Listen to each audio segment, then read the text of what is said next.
Welcome to the deep dive. Today, we're taking on a source that, while it really demands some intellectual stretching, it's a singular work, and it sets a very high bar for ambition and scope. It really does. We are diving into selected excerpts from this encyclopedic text, The Legend Mind, which is subtitled Zero to Infinity by an author known as the SKR or Sonu Kumar. And it's an intellectual journey, unlike almost anything else. The author has taken on this massive task, blending the philosophical with the really pragmatic. Right. He goes through everything from advanced science and math to cosmology and deep religious idioms. The author says the whole thing comes from a really curious inquiry into the surrounding activity of the world. And before we even touch the policy stuff, we have to grapple with the philosophy behind it because it really informs everything that comes after.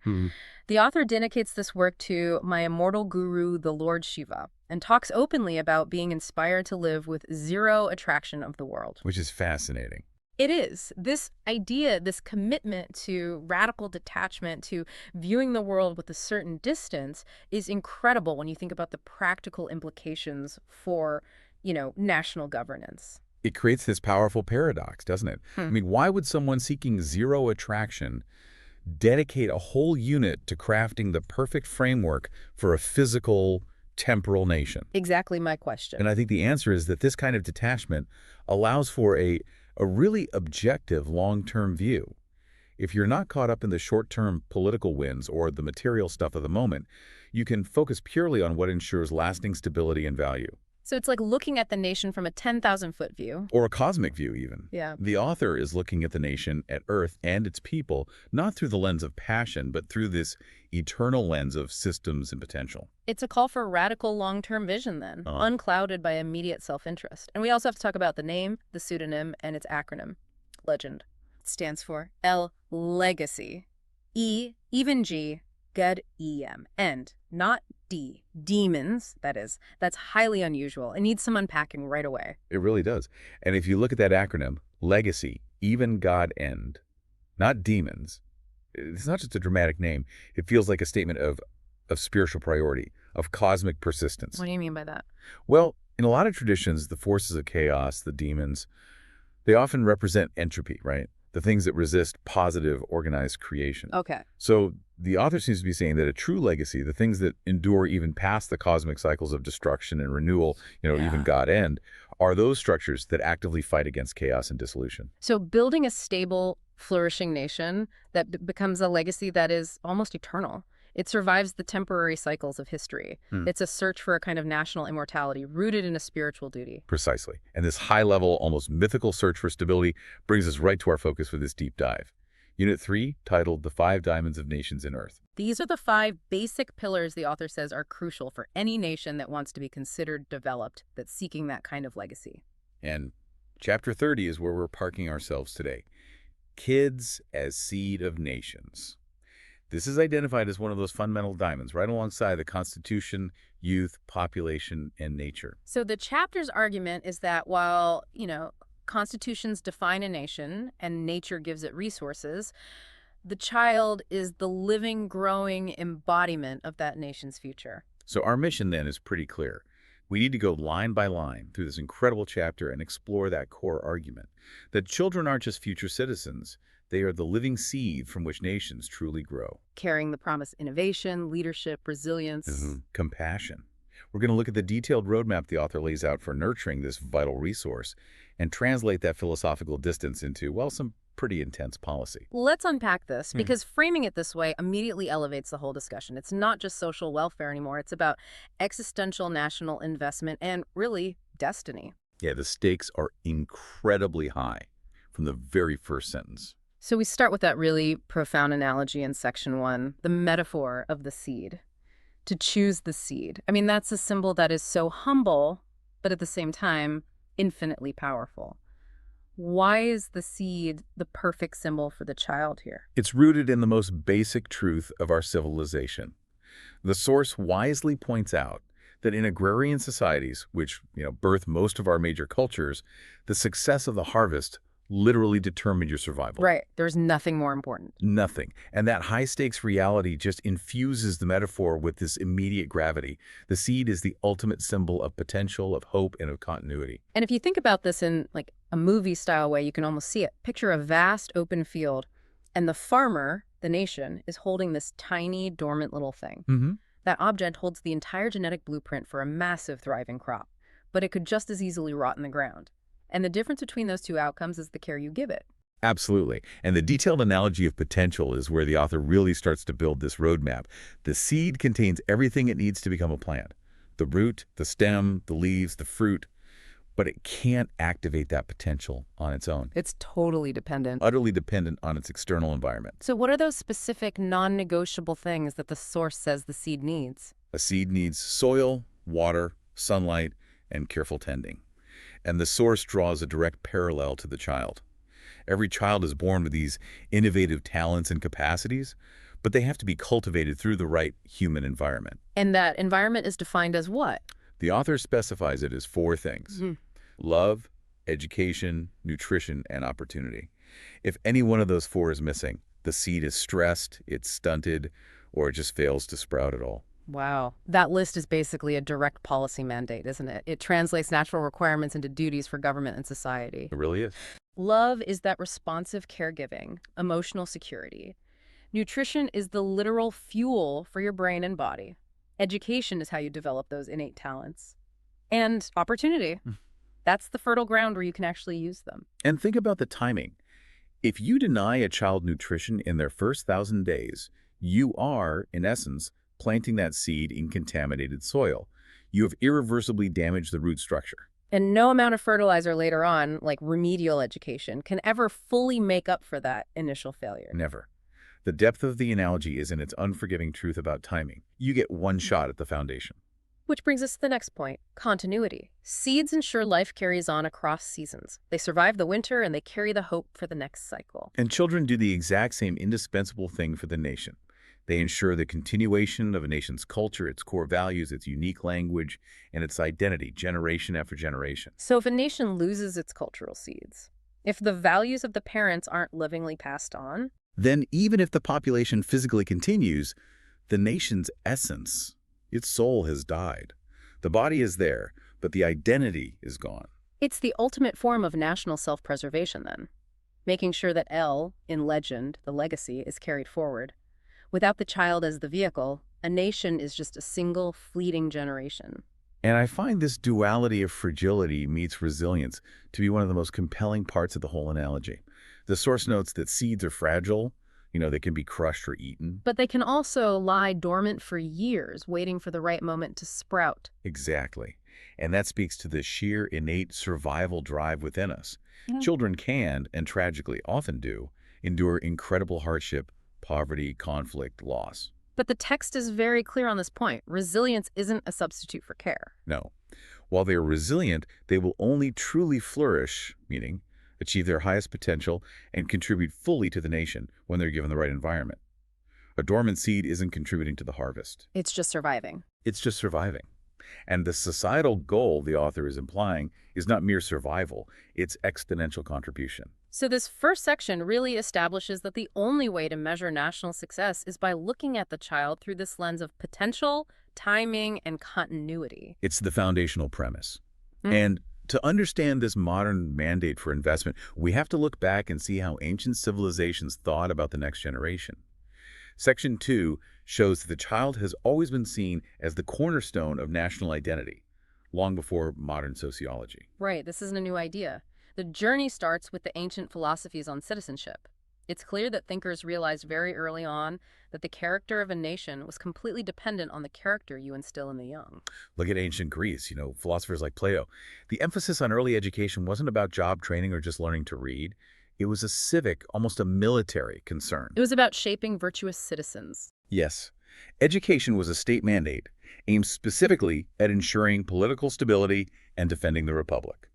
A poorly educated citizen was seen as a direct threat to democracy itself. And then you contrast that with Confucian China, where the method was different, but the goal was exactly the same, national order. A different path to the same destination. The focus there was on filial piety, respect and obedience to elders, and early moral instruction.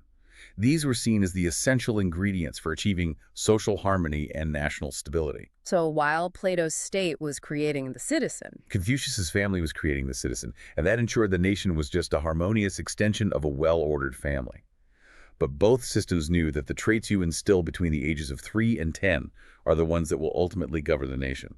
this historical view really proves the debate we're having today isn't new at all. It's a timeless question of governance.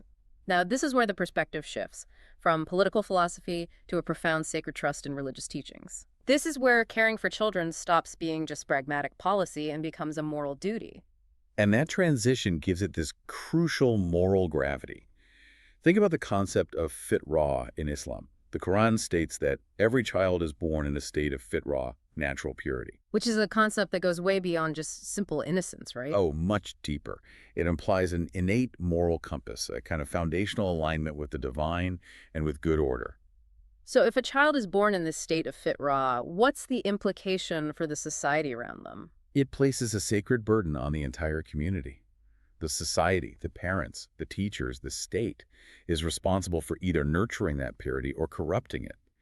The job isn't just to feed and shelter, it's to safeguard the very soul and moral path of the child. A profound responsibility. It's a profound responsibility to maintain the ethical health of the nation. And we see a parallel in Christianity, with the teaching attributed to Jesus, "Let the little children come to me, for the heaven belongs to such as these." It really underscores the deep spiritual significance of children. They're held up as models of faith, trust, openness. And this spiritual significance cemented the idea across so many cultures that this sacred trust in raising children is a duty that transcends earthly concerns. So these religious teachings become the moral underpinning for why national investment in children isn't optional. It's not something you can just get rid of during budget cuts. It's fundamentally ethical and non-negotiable. And that moral imperative then flows into the modern nation-building perspective. You know, in the 20th century, especially after colonial rule, new nations couldn't afford to see children as some distant concern. Absolutely not. The source highlights post-independence movements in places like India, Ghana, Vietnam. The leaders there understood that political freedom meant nothing without renewing their human capital. They weren't just building railroads or legislatures. No, they were fighting poverty, illiteracy, disease, to actively build a new generation of informed, capable citizens who could run the country. And there's that quote from Jawaharlal Nehru, India's first prime minister, that just captures this perfectly. "Children are like buds in a garden and should be carefully and lovingly nurtured." It's the voice of the wise gardener again. He's acknowledging that the care you give today determines the shape of your independent future. They realized their greatest asset wasn't the land they got back. It was the human potential they had to cultivate. Exactly. So having set up that philosophical and historical foundation, we shift to Section 3, which applies a hard, measurable economic lens. And the argument is incredibly compelling. Why children are the true wealth of a nation. Right. The source insists that investing in children gives you the highest returns for national development. And this is backed up by consistent economic and social data. And this is so critical because it moves the discussion out of the realm of, sentimentality or just doing the right thing. The high returns on investment concept forces policymakers to see children not as a cost, but as a strategic asset class. That's the key. So what's the mechanism for this high return? How does it actually work? It's rooted in the biological and neuroscientific reality of how we develop. This is where the work of human capital theory, championed by Nobel laureate economist James Heckman, becomes so important. Okay. He demonstrated that investing in early childhood development produces tangible, lifelong benefits. It fundamentally changes an individual's developmental trajectory and, as a result, their lifetime economic output. We should probably spend a minute on the mechanism behind that, specifically this idea of the Heckman curve. Why is the timing so critical? The Heckman curve is a graph that shows a simple but profound truth. The rate of return on human capital investment goes down steeply as a child gets older. So a dollar invested at age 2 gives you a much bigger economic return than the same dollar invested at age 18. A far, far higher return. And it's because of neurobiological plasticity. The brain is developing its foundational cognitive and non-cognitive skills like impulse control, focus, social skills, most rapidly in those very first years. So an investment in, say, a high-quality preschool program, which builds those foundational skills, is actually more efficient than remedial training or job training years down the line. Much more efficient. Because later in life, you're trying to build on what might be a very fragile foundation. Right. And the source implicitly draws on this to list the specific payoffs. Right. Higher earnings later in life, significantly better health outcomes, because good early nutrition sets the stage for lifelong metabolic health and a dramatically reduced crime rate. Which is linked to better impulse control and social skills fostered early on. Yes. And ultimately, it all leads to greater civic participation, which creates a more stable PAC space and political environment. The return is truly exponential. It justifies the entire framework. And that economic reality then sets up this high-stakes risk, the demographic dividend dilemma. The dividend itself is a very enticing idea. Nations with large youth populations can experience rapid economic growth. It's a raw, youthful energy that can power a national economy. It's a literal window of opportunity that usually only lasts a few decades. But the source introduces this massive caveat. The dividend is not automatic. No, not at all. It only happens if those young people are healthy, educated, and employed. You can't reap the dividend if your seeds are compromised. And without that proper sustained investment, the dividend quickly becomes a disaster. What does the author mean by such a strong word? What does a demographic disaster actually look like? A demographic disaster is when you have this massive youth bulge that is undernourished, poorly educated, and most critically unemployed. Right. This large, restless population is not an engine of growth. It's a huge source of political instability, social unrest, and a massive strain on already fragile social services. Instead of driving that promised economic lift, they become a huge national liability. It can lead to political volatility, mass migration. Sustained economic stagnation. The level of investment is what decides whether a nation gets a dividend or suffers a disaster. And finally, in this section, we look at the value of innovation and adaptability. The source notes that children are naturally curious and creative. And this isn't just a developmental stage, it's a huge economic and cultural asset. In the modern world, which is defined by rapid technological change, AI, biotech, climate disruption, the ability to adapt is everything. Of course. Children today have this innate curiosity and a lack of attachment to the old ways of doing things that older generations, struggle to shed. Their ability to learn, to adopt new technologies, and to imagine radical solutions is exactly what national economies need to stay competitive. So a child's imagination today is literally tomorrow's intellectual property and competitive advantage. Absolutely. Which means investing in their education has to prioritize critical thinking and creativity, not just, memorizing facts. So if the nation is the wise gardener, then Section 4 forces us to look at the pests, the drought, the things that threaten the precious seed. This section pivots to the huge obstacles and dangers that undermine children's potential globally, and it creates a real sense of crisis. It really does. We start with the fundamental failures highlighted in the global health and education crisis. And the most basic failure is allowing children to suffer from poverty and malnutrition. The numbers here, they're just staggering. It feels like every cabinet meeting in the world should pause to consider them. The source gives a specific visceral data point. Stunting affects over 149 million children under 5 globally. And we really have to understand what stunting means in real terms. It is not just about being short. Yeah. It indicates chronic malnutrition, which fundamentally impairs your cognitive and physical development for life. That's 149 million potential citizens starting life with compromised intellectual and physical potential. This isn't just a social policy failure. It's a literal depletion of your future national talent. So any investment you make later in their education will always be less effective because the very capacity to learn has been structurally damaged. The nation has actively eroded its own future human capital. And coupled with that physical depletion is the failure in formal learning, the shocking figure on the lack of education. 250 million children are either out of school or, and this is critical, they are in school but failing to learn basic skills. Being in school but not learning is such an insidious tragedy. It is. It gives the illusion of progress while it's actively depriving nations of future talent. If 250 million potential workers don't have the foundational tools to navigate the modern economy, the demographic dividend isn't just threatened, it's canceled. The cost of that systemic failure to the global economy must be in the trillions. It is. And moving beyond just deprivation, we have to confront systemic exploitation. This is where the protection required by the gardener absolutely morally fails. The source lists child labor, trafficking, and violence. These abuses are the active crushing of the seed. They rob children of their childhood and dignity in exchange for short-term, illicit, or just morally bankrupt gains. A nation that tolerates child labor is making a Faustian bargain. It's extracting marginal profit today by destroying the intellectual and physical health of its workforce tomorrow. It is literally consuming its own future. And we also have to acknowledge the modern challenges, particularly from the digital age, which introduce a whole new category of stressor. This is especially true in developed nations. Yes, this affects the internal, mental conditions needed for growth. The source explicitly points to rising issues like screen addiction, cyberbullying, and anxiety.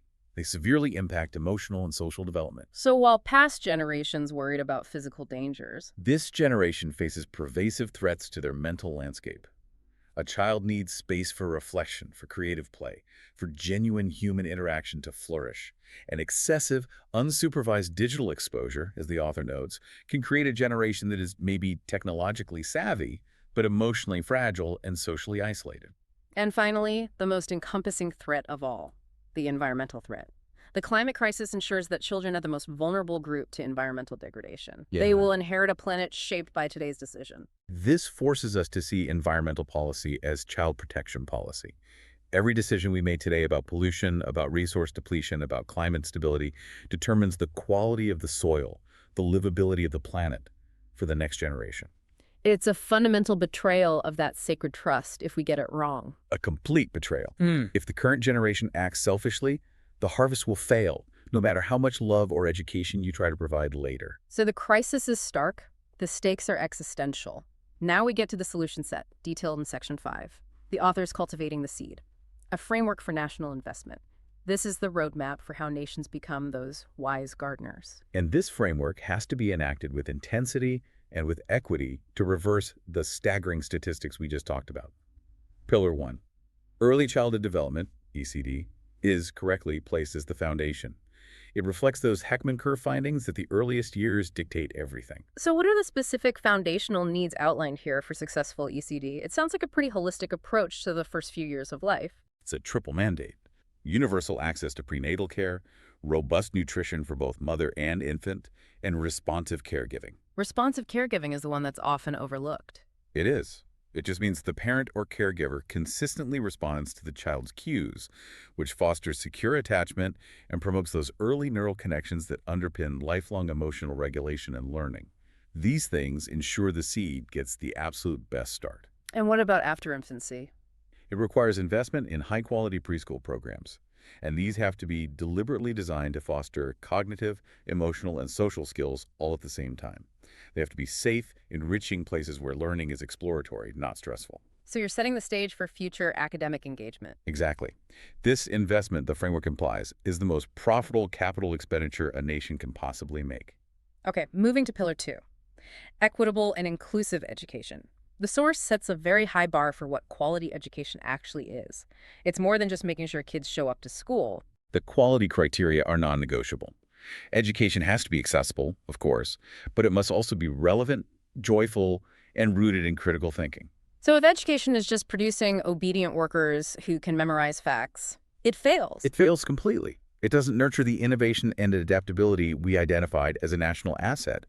It has to empower the child to question the world around them, which is consistent with the author's whole philosophical quest. And the inclusion part is vital. Accessibility has to specifically address historical disadvantage. Absolutely. The framework mandates that special attention must be paid to girls, removing cultural and economic barriers, as well as to children with disabilities and marginalized communities. Yeah. Equity means proactively finding and supporting every single bit of potential talent. Guaranteeing the nation doesn't lose a single diamond due to systemic failure or bias. Exact. Pillar 3. Health and well-being demands a holistic view of the child that goes beyond just, treating sickness. It mandates universal health care for children. But given the pressures of the digital age, the framework crucially and explicitly includes mental health support. This means school counselors, accessible pediatric mental health services, and destigmatizing psychological distress among young people. And just as important as medical care is the safety of their environment. The environment has to be safe, free from violence, pollution, and exploitation. This requires robust urban planning, strong environmental regulation, and comprehensive child protection laws that are actually enforced. So the physical and emotional safety of the child is the non-negotiable container in which the seed has to grow. It is. Next, Pillar 4, family and community support. No national framework can work if it undermines the primary caregivers. The nation has to support the home. What kind of supports are required? The framework is explicit. Generous parental leave policies, robust and affordable child care support, and community-based parenting programs. These aren't handouts. They're investments that allow parents to do their caregiving job effectively without going into economic collapse. They stabilize the immediate environment around the child. Exactly. And the framework also stresses the importance of fostering intergenerational bonds Why is that so important? for transmitting cultural wisdom and emotional security. In our transient modern societies, these bonds are often broken. The nation has to find ways, through community centers, subsidized programs, support for extended families, to reconnect the young to the history and identity that defines them. It's all about ensuring that continuity. Finally, we get to Pillar 5, child participation and rights. This is maybe the most progressive part of the framework. It requires a real shift in how a nation sees its children. It does. It's a move away from seeing children as passive recipients of care, as objects of national charity, to recognizing them as active citizens with voices that matter. They're not just future assets, they're current contributors. Precisely. And the practical step required here is the full implementation of the UN Convention on the Rights of the Child in all policy and practice. This provides the ultimate legal and institutional safeguard for all the other pillars. It ensures children's perspectives are actually heard in decisions that affect their future. So it's one thing to lay out an ambitious 5-pillar framework, but Section 6 gives us the proof of concept. The case studies of nations that have successfully adopted this role of the wise gardener and shown tangible high returns. These examples prove that sustained, comprehensive commitment actually works, even across very different economic and historical situations. First, let's look at Finland. They are always held up as the global standard for education, but their success is rooted so much deeper than just test scores. It's in child welfare. Finland is the model of investment in quality, not quantity or stress. Their strategy involves massive, deliberate investment in early education, not formal academic testing, but play-based learning, rigorous teacher training, and crucially, prioritizing the child's overall well-being over high-stakes tests. So they make sure the physical, emotional, and social environment is optimal before they even start making academic demands. Yes, and what's the concrete result of that philosophy? Consistently high academic achievement in international rankings. Coupled with some of the world's most impressive happiness indices among their youth, they prove that education can be high-achieving and joyful. They're fulfilling Pillar 2 while building a resilient, adaptable future workforce. Next, we have Rwanda, which is a very specific and powerful context. Post-conflict recovery after the devastating 1994 genocide. This is a story of a nation being reborn through its children. After that immense trauma, Rwanda had to unify and rebuild a shattered society. They recognized that the youngest generation, the ones who weren't scarred by direct participation in the conflict, were the key to reconciliation and future stability. So they didn't just rebuild schools. No, they embedded peace and reconciliation curricula into the education system from the earliest grades. Their strategy prioritized child protection and education as tools for national healing. And by focusing so intensely on its youngest generation. Through policies like universal primary education and psychosocial support, Rwanda transformed itself into a model of effective post-conflict recovery. It showed that prioritizing the seed offers the fastest, most stable path back to national health and social cohesion. The final case study is Costa Rica, which made an incredibly bold, foundational choice that just fundamentally changed its national budget and priorities. A truly bold move. They abolished their military in 1948. This was a radical act of reframing what national security even means. By getting rid of that massive recurring expense of a standing army, they signaled a strategic shift. Their national defense wouldn't rely on external force. But on internal resilience. And the funds they saved from that move were channeled where? Directly into health and education. The consequence was that Costa Rica redirected its capital from weaponry to human capital. It is now one of Latin America's most stable, literate, and healthy societies. With life expectancy and education metrics that far exceed its neighbors. It's the purest example in the text of viewing children as the true national weapon and shifting the budget from defense against external threats to defense of internal human potential. This section really confirms that the five pillars aren't just theoretical ideals. They are principles that have been successfully implemented by diverse nations to achieve profound stability and prosperity. So we've traced the argument from philosophy to economics, through crisis, and to successful models. And now, Section 7 brings us to the ultimate conclusion: the moral imperative and collective responsibility. So what does all this mean for us, for you listening? The author argues that caring for children isn't just a policy initiative, it is the moral compass for a nation. That phrase just perfectly encapsulates the whole argument. The core reflection is this: how society treats its most vulnerable reflects its true character. Policy is the tool, but morality has to be the motivation. Right. If a nation is willing to compromise the future of its children for some temporary political win or a short-term economic gain, it has lost its moral compass. It's steering itself toward eventual self-destruction. And this requires universal buy-in, which brings us back to that classic village concept. The challenge of raising a child can't just be handed off to a single government department. The source powerfully reiterates that shared responsibility. Every adult parent, teacher, policymaker, neighbor, business owner has to nurture the seed. We quote that African proverb, "It takes a village to raise a child." And the text emphasizes that in the 21st century, that village has to be national and even global. Because the threats, whether it's climate change or digital anxiety, are all interconnected now. We're all co-gardeners. And the final shift in perception is about the children themselves. They're not passive dependents who need to be fixed. They are powerful agents of change. When they are nurtured with intention, with equity, and with profound love, they grow into citizens who can transcend the divisions that plague the current generation. They drive innovation, and critically, they build just societies. So to invest in children is ultimately to declare a profound belief in the future. And to take active, intentional responsibility for shaping that future. They are the transformative force that can heal the nation. The chapter concludes with this potent, stark choice for all nations, echoing that agrarian metaphor we started with. Nations that neglect their children plants barren fields.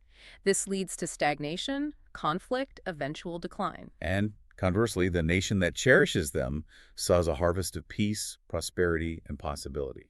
That is the ultimate goal. That's the ultimate return on investment. It's a powerful final visual. The destiny of the nation isn't written in its constitution, its military, or its raw GDP numbers. It is written squarely in the health, the education, and the hope of the children who walk its streets today. What a profound journey through the philosophical depth and the pragmatic policy recommendations of the Legend Mind. We've really distilled a vital truth.